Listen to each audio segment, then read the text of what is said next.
Three things.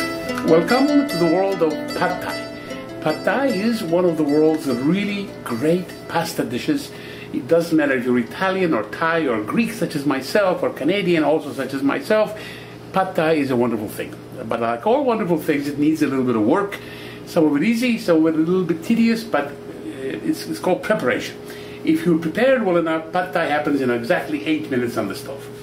The preparations begin with the crown ingredient, the noodles, which, as you can see, this is what the package looks like. They're available in all Asian stores. They're almost like plastic. You soak them in water, in plenty of cold water, not hot ever, and within an hour, 2 hours, 3 hours, this has been soaking for about 4 hours, they become quite pliable and ready to be cooked. So all that happens with these noodles is they can soak in water and then they cook in oil. That's how they're cooked. Not like normal noodles that get boiled. The other thing that takes a little bit of thinking in advanced preparation is the tamarind. Tamarind is what gives the Pad Thai its sour ingredient. And it's available in a little lump like this. It's called tamarind paste, available in Asian stores very cheaply. And what we do is we, about 2 hours ago, put about an inch or about half an inch of the tamarind paste in little chunks and hot water over it, boiling water. And within an hour or so, you get this. Now, in order to make your sauce, this is going to be the sauce that dresses the Pad Thai as it cooks. We put this through a sieve. As you can see, it has pulp. It also has some pits. Everything must be cleared. So what you do is you mash it through the sieve like this until it comes out the other end as a liquid form. And one thing to worry about is that some of the best stuff gets stuck at the bottom of the strainer, so it must be scraped off. Now, I just have to do this until I'm satisfied most of the juice is out of it. Of course, you can never get all of it because this stuff will be discarded. This is the pulp that we cannot use. Well, this is kind of it. Okay. And as you see, good stuff at the bottom of the sieve. That should be scraped off. Now, this is the base of your sauce. And what goes with it is, in quick succession, 1 good tablespoon of sugar, and a bit more for good measure. This is nampla, fish sauce, essential for all Thai cooking. And the recipe calls for 1 tablespoon, but I like things a bit more tasty. I put in 2, like that, 2.5. It has a bit of a weird taste, raw, but when it cooks, it's wonderful. Then I put in a little bit of Chinese vinegar, very cheap. Again, so let's say a tablespoon. So these are done. This gets stirred, and we will eventually need to add it to our noodles. Hi, I'm back now with the rest of our ingredients. These things, here are these 3 things: lime wedges, chopped up roasted peanuts, green onion and herb. I'm using shiso leaf today, but coriander is very good, even parsley if you have to. These are decorations for the end of my preparation. This is what I'm going to cook with: chopped up ginger, chopped up garlic, chopped up bok choy. It's optional, but I love having some green in the dish. The eggs, you will see how they will be used. These are shrimps, shelled. This is tofu sliced. This is it's called fried tofu, again in Asian stores. And these are little chunks of chicken. So now, if you will come with me, we will start cooking. I'm not going to start the cooking procedure. Unfortunately, this dish, a good dish, requires its fat content. It requires just plain old oil. You can use anything you want: corn oil, canola oil, safflower oil. But you have to put in about half a cup of oil. If you don't put that much oil, your dish will not come out. The noodles will stick. And once this oil has heated up, we throw a bit of salt. And the first thing we throw in is our chicken. The oil isn't quite hot enough yet, it will get there. This chicken has to, the chicken is the longest cooking item, so it has to cook a little bit. And then in a row, we will add all our different ingredients. Ending with the noodles that require the final attention, of course. So here's the chicken, almost done. Then in quick succession, we'll throw in the tofu to give it a bit of a crisping.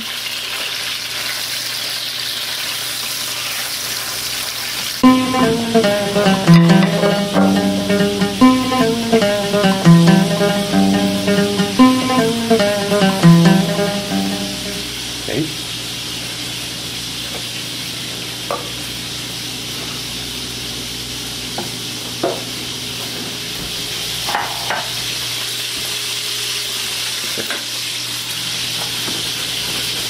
So now these are ready, and here seriously in quick succession. This is where it gets a little bit tricky. You have to be quick.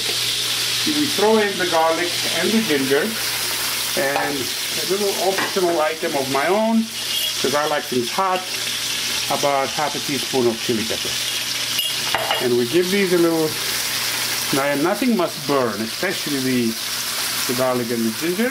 Now we'll throw in our greens. They require a little bit of sauteing to get soft.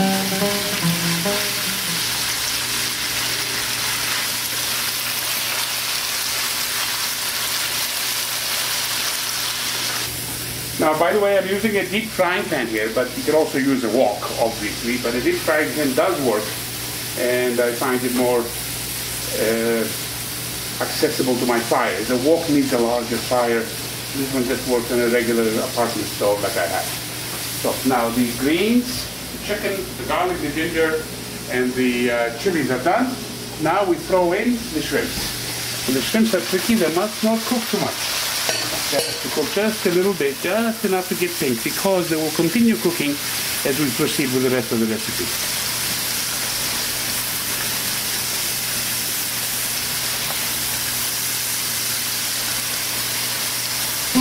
Now these shrimps are almost done, and here's where you have to work a little bit faster even. Here's our noodles, they need to be drained. I have a colander ready here to receive them, and try and make sure to keep them all in one place. They tend to escape. Okay, so they're drained.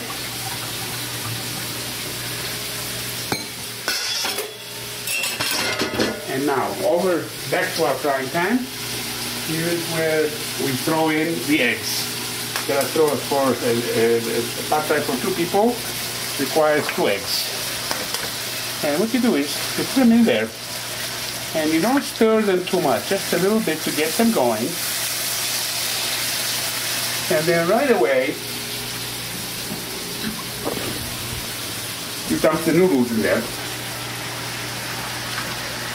and you work from the bottom up so that you can get that egg and the rest of the ingredients to distribute itself and continue cooking. You see the egg right there, it's still cooking. That's very important. If it's already cooked, it will be like a little bit of omelette. This way it becomes part of the sauce. You see, the egg is still yellow. Now, at this time, you have your reserved saucing ingredients, which I have right here. And they go in.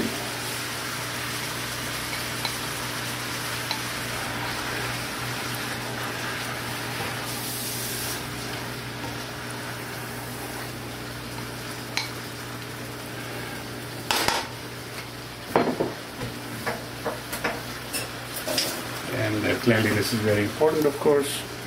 So we don't want things to cake on. Now starts the real my writing partner for the cookbook that I've written, Simply Thai Cooking, Wendy Young, always describes cooking as this motion. This motion comes from making pad thai. You have to go from underneath above. And what happens is this miracle. The noodles, as they slowly get heated up in the oil and the juicy ingredients, actually get soft and slurpable, which they already had been softened by the soaking, but to be edible, they have to go through this procedure of the heat, the chemistry of the heat, and the integration of the various ingredients. Yes. Anyways, you see, in a few minutes, the whole procedure takes 10 minutes. The prep takes an hour and a half beforehand, but we already discussed that.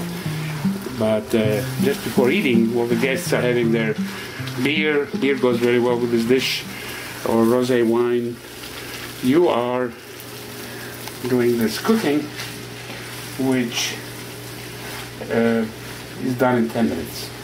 It's fantastic.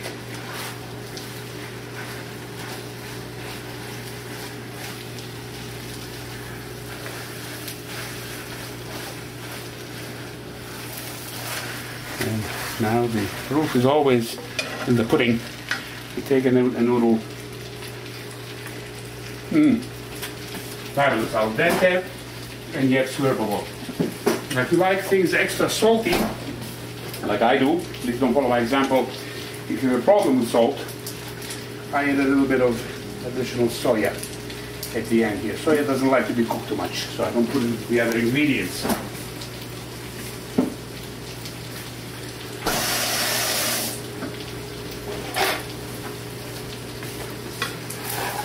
And it's good to scrape off with a wooden, because I'm using a non-stick pan. It's good to scrape off whatever is stuck to the bottom. They're all very delicious things that you want to be part of your dish.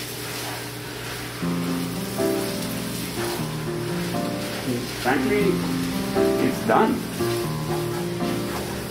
This quantity will feed 4 people as an opening course, as a noodle course, or along with a curry or whatever else you will make Thai-wise, or 2 people as a main course. It's more than enough for 2 people to get 4. Protein included. So we'll give it one more taste. Perfect.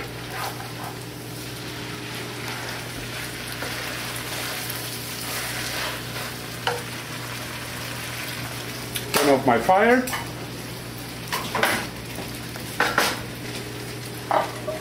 Transfer to a platter, serving platter, which is quite heavy. Tons of stuff in here.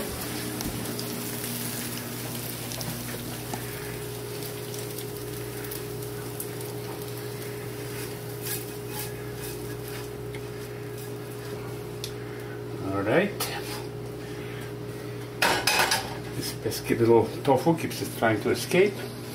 There's my main dish.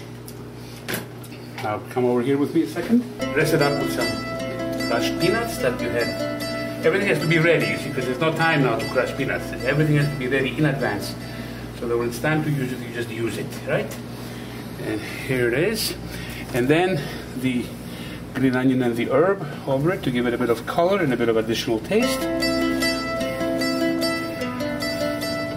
And voila, pad thai. Bon appetit. I don't know how to say that in Thai, but bon appetit.